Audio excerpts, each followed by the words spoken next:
2002, and so Les just stuffed me in the offensive room with those guys, and we just started talking football, and that was the first time I met, and they threw out a few questions, and then Chuck Mullers, the old line coach, took me out to lunch. On my way back, we went by Mike's house, and he was out there mowing the lawn. So I thought, man, this is interesting. The OC's out mowing his lawn at lunch. So, you know, the first time I met was when I came here before. And obviously, you know, even beyond football, I would say our personalities and likes and dislikes, you know, are pretty similar. You know, I think beyond even the football part of it, I think we enjoy each other's company. Yeah, you know, guys have become pretty good friends. We're good friends. We go on vacation every summer together. We go to Vegas every summer. A bunch of couples go, and you know, we enjoy telling stories together and laughing. And you know, again, there's differences there, but I think that there's a lot we like being around each other and telling stories and telling jokes and coaching football. So it makes it nice, and our families are close. Our wives are very good friends, so it, you know, it was a big part of me coming here, was being able to work with a guy like Mike, and my wife was really excited about coming. So. And even when you were gone, I mean, you probably kept in contact with what? Oh, yeah. No, the only time that was hard was when we left. You know, when Mike took over as the job, and, you know, you end up leaving, and, you know, there's some bitterness there, and you go through some recruiting issues and those things that everybody goes through. But, you know, that's part of it. It only takes to be around each other again, start laughing again, then you're okay. You know, it's just part of it. That's what friends do. You have little moments. And so, and it's never easy. A breakup's never easy. That was the only hard part about it, was leaving and going there. You know, that's just part of it. And that's part of any deal. So, you know. I mean, you know him pretty good, though. Over time, he's really matured as a coach to where he's. I just think it takes, you know, like anything. I think that, you know, and I think I think the one thing that's been good too is that I think when you take one side of the ball off someone's plate, I think it becomes a lot easier, because you get less frustrated immediately on the practice field. You're less vested. Not only you're upset with things, but I think you can stay a lot more level-headed, a lot more even-keeled.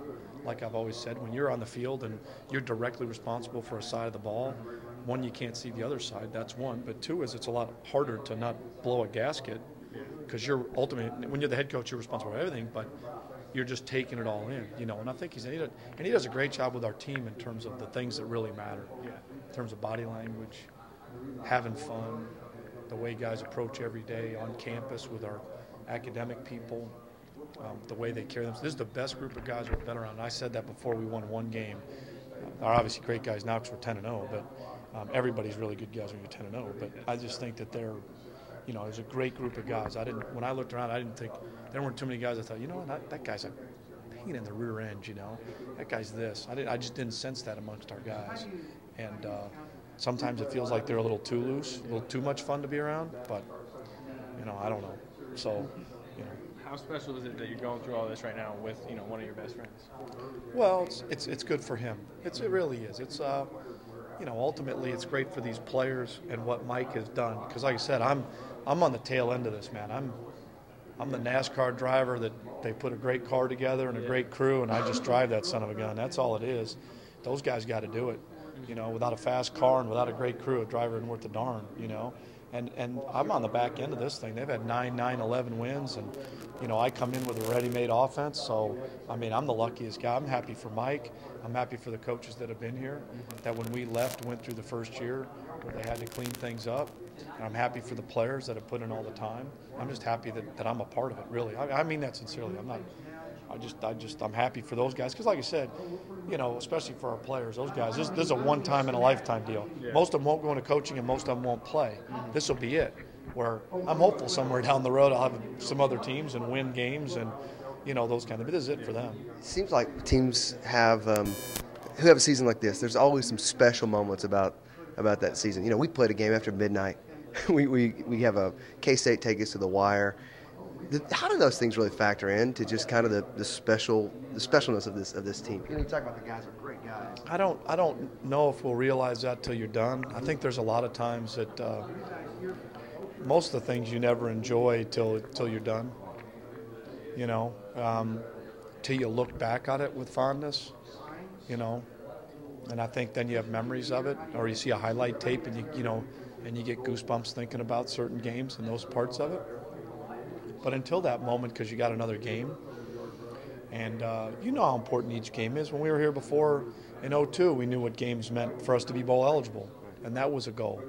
You know, and each goal becomes a little different. Man, if we can just get this one, we might actually play a better bowl game. You know, and those are all steps that every program goes through. So, and you don't realize that till you're done, and then you don't realize even more until you get around your buddies, or you get around, you talk about it and go, remember that? Man, that was pretty good stuff. Remember that game? Yeah, it was, you know, remember this? Yeah, remember those times? And like I said, it's always, I've always been a big believer of this, is it's you know, it's not really about what you're doing, it's who you're with and who you're doing it with and a group of people you're doing it with.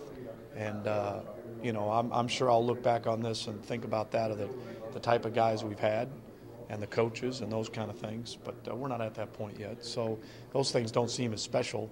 If we don't win this week, it won't, sure as hell won't seem very special, I promise you. We talked to Nigel a little bit about kind of the mentality that you guys have, loose and fun, but also very business-like. He gave us one answer, that was Mike Gundy. But what is it about Mike that I mean, is it the fact that he played here? Is it the fact that he really connects with the players, but yet, you know, he's able to really get the best out of them? Why is it that what's the intangibles that he brings to the table? Well, I think that Mike's not afraid to, I don't think he's not afraid to be himself. And I think you always have to be true to yourself, whoever you are. And when you try to be somebody else, people see through it, you know. I think he's firm when he has to be firm, and I think he lets his guard down and has fun. And I think they see a guy that's a human being. And yet there are certain ways to do things, and there's a certain way that he asks our players to act and respond. And I think they respond to that more readily because he's not a phony. And I think that's the biggest thing. I think, you know, those kind of things. I think he's capable of being himself. And again, I think Mike likes to have fun, and I think it's just, I think him being able to show that to the players. What mentality maybe have you helped bring from coaching the NFL to these guys that is business? We treat this like a professional, you know, time of going to work. I don't know about that. I just we got good players. We got good guys. Good. You know, I just think that you try to just send the same message every week. I think any successful business or approach is that you send the same message. The same message is take care of the little things. You know, the process is the most important. You know, your week of preparation, you can't carry over points. You can't carry over stats. The moment you start looking at stats, you get beat because you start feeling really good about yourself, and that doesn't matter. The last week doesn't matter. It's this week.